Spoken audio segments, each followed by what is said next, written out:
My name is Lance Johnson. I'm a visual artist, born and raised in New York. So I moved to Columbus about 4 years ago. And just growing up in New York, I felt so privileged to be around such diversity.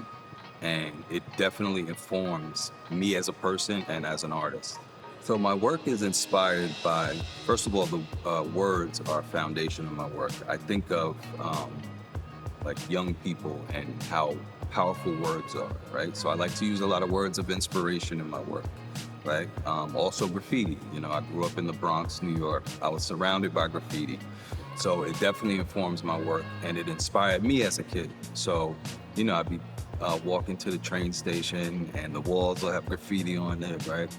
It definitely implanted a seed in me that I wanted to try to recreate that on canvases, and now I do walls and stuff like that. So the words are the foundation, and graffiti is definitely the energy behind my work.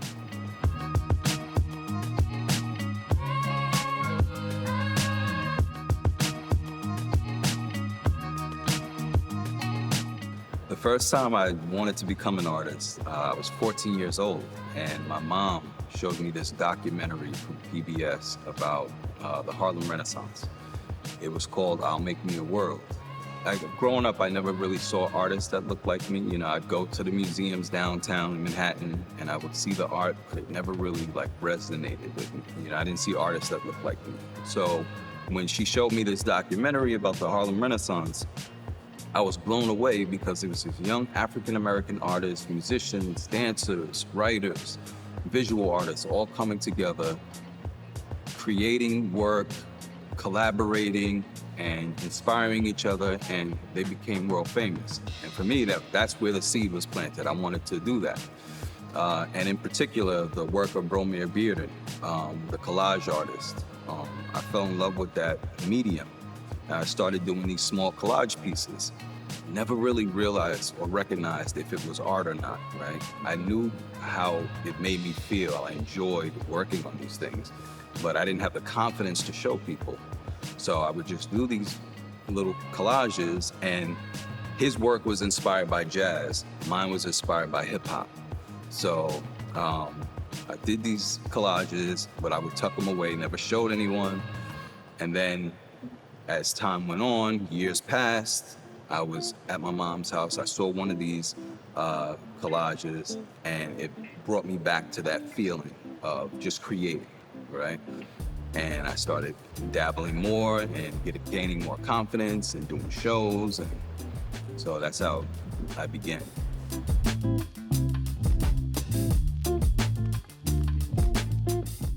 Obviously, there's such a concentration of culture in New York, right? And it's a beautiful thing. So there's such a great incubator of art in New York, but it's kind of dispersed, right? It's not as cohesive as this community is in Columbus. I feel like the art community here is very cohesive. We all know each other, we all work together. And to me, that's a beautiful thing,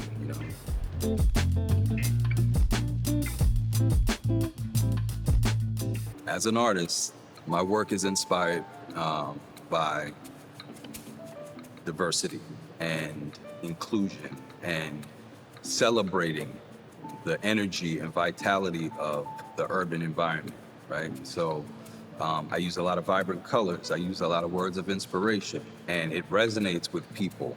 It's more universal, I feel, So people, when they see my work, it resonates with them. They want to live with it. And so I've had some really amazing opportunities here. I do a lot of collaborations with the artists here, so I'm always looking for ways to connect with other artists.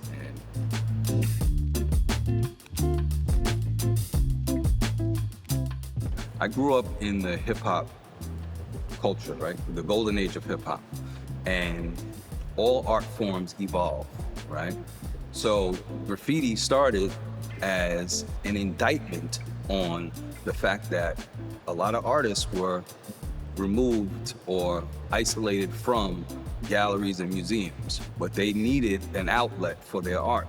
So they created one, just like hip hop, right? Hip hop was born from the education system removing art education from schools.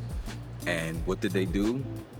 They took it upon themselves to create a movement, and it took over the world. Graffiti is the same way. You know, it started as quote unquote vandalism, but now it's global. You see it everywhere. You travel wherever you go, you'll see street art, you'll see graffiti. And it's just, to me, it's the voice of the voiceless. And that's always how I look at it.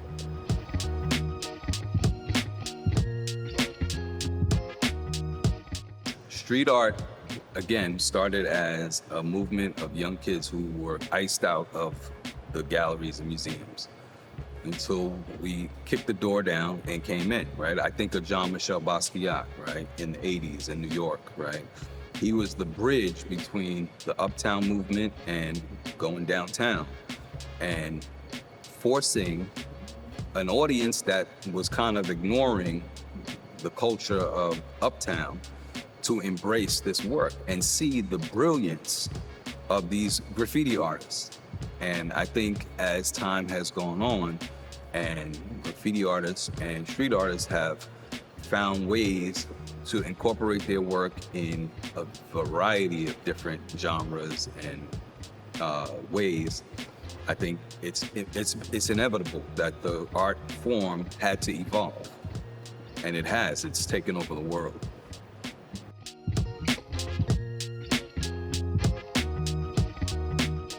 As an artist, my main focus is definitely young people, right?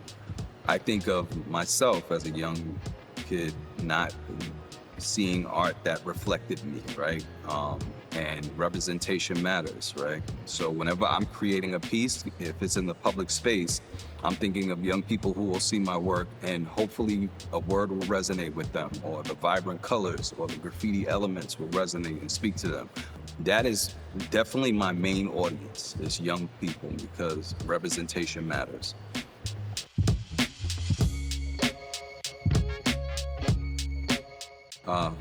I've had amazing opportunities to share my work, not only in Ohio, but all over the world, right? Last year, I had the opportunity to go to Uzbekistan.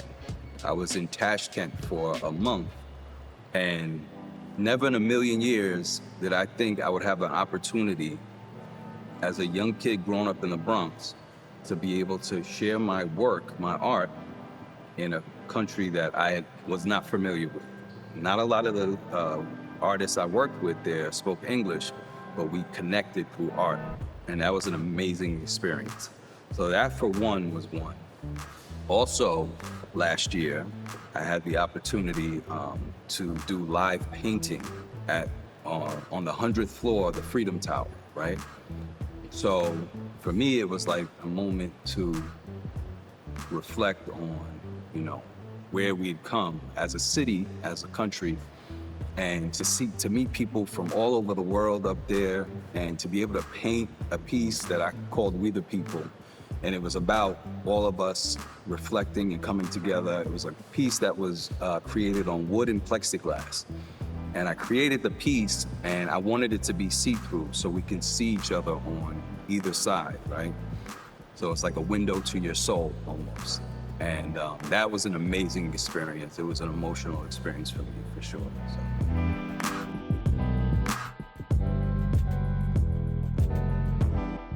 I come with a sort of an idea of what I want to do, but it's performance art for me, right? I'm inspired by the energy of the room, right? Wherever I am. It could be music, it could be like conversations I had with people, and it just informs my work. So that, to me, is the most exciting thing. It's the connection with the community, with the people. That's why I love doing these live painting performances. And also collaboration, right? I've done a lot of live painting where I collaborate with musicians, or I collaborate with dancers or poets, I had an exhibit called Post No Ills, right? And Post No Ills, for me, is the motto of my work, right? And it comes from Post No Bills, right? Growing up in the city, the construction sites would have these green walls, and they would all say Post No Bills. And the whole idea was for this. Post no bills meant no one can graffiti these walls or put advertisements on them. And of course, New Yorkers would graffiti the walls and put posters on them. And for me, I wanted to co-opt it because Post No Ills represents inspiration, positivity, posting no ill intent, right? So Post No Ills was the exhibit that I came to the McConnell Art Center, and I was like, this space is so amazing because there's so many different ways to share your work, right? You have the stage here, you have the galleries, you have the upstairs. It's such a beautiful art space. And I knew I wanted to just activate it with the movement my Post No Ills movement, right? So when I came to them, I was like, all right, I want to do some multidisciplinary performances, but I also want to do some visual collaborations with artists in Columbus. So I wanted it to sort of be, I've been here about 4 years, but I wanted it to be like my introduction and thank you to the Columbus art community.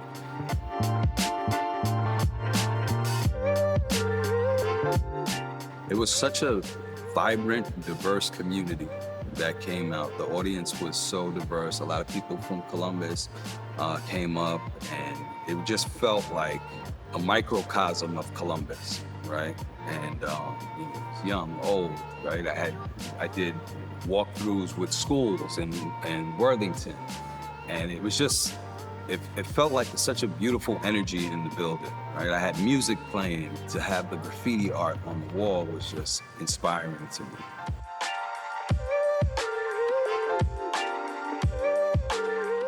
I just want them to continue to be a space of ideas for artists, right? So an artist can come to them with ideas and they can work together to figure out ways to make them happen, because it is such a welcoming space for artists. The staff has been amazing to work with. So just continue to be that space that is open to ideas and working with artists to create their vision.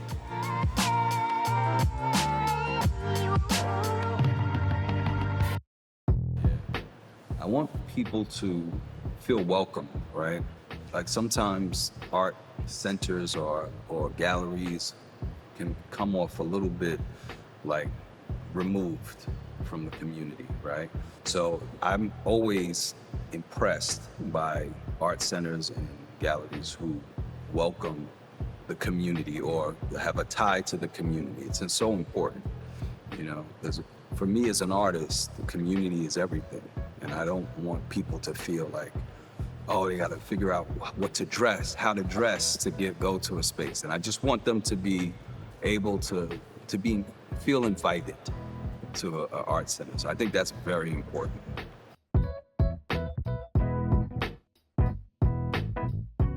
So I do tons of workshops with artists, all ages. And I always say I have 3 rules when it comes to art. 1, there's no mistakes. It's all about your unique creative expression. 2, we have to support each other as a community of artists. You know, we have to, be champions for each other, right? Because it's hard. Being an artist is not easy, right? But as a collective, as a community, we can do so many different things, right? And then 3, have fun, right? Art, the process of art should be enjoyable, it should be inspirational, right? So that's always my motto, to throw things in the universe and see what happens. Enjoy the journey, create, and support each other. In 2018, I did a residency in Turkey. I was in Ankara, and I spent a month out there. And at the end of the month, I took a trip to Istanbul. And I went to the markets, the bazaars, and I saw how amazing all the fabrics were there. And I loved that, and I wanted to incorporate that in my work. So I started working on these, I call it the tapestry series, and it's just random strips of canvas that I, put together here and have them draped sort of like how I saw the fabrics drape on the in the markets. And I started working on a series of these, and I'm kind of building on that project. So that I'm working on more of those, larger scale, and I want to showcase them somewhere in gallery somewhere. So that's one thing. I have residency coming up, I'm excited about in New Hampshire. I've never been, so I'm excited about that, just to, connect with another community. So I'm looking forward to that.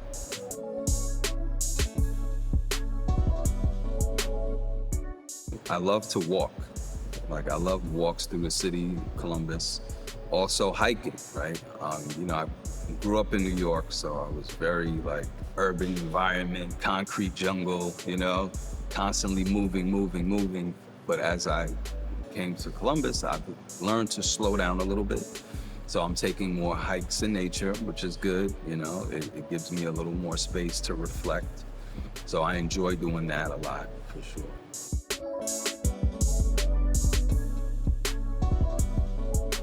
A society without art would be depressing. Isolated, I feel. Bleak, I feel like artists are the voice of the voiceless. I feel that, we try to create work that reflects the world that we aspire it to be, and I think artists are important. We're not always appreciated as much as we should be, but we are important to the fabric of the community. To me, the McConnell Art Center, in one word, is vibrant.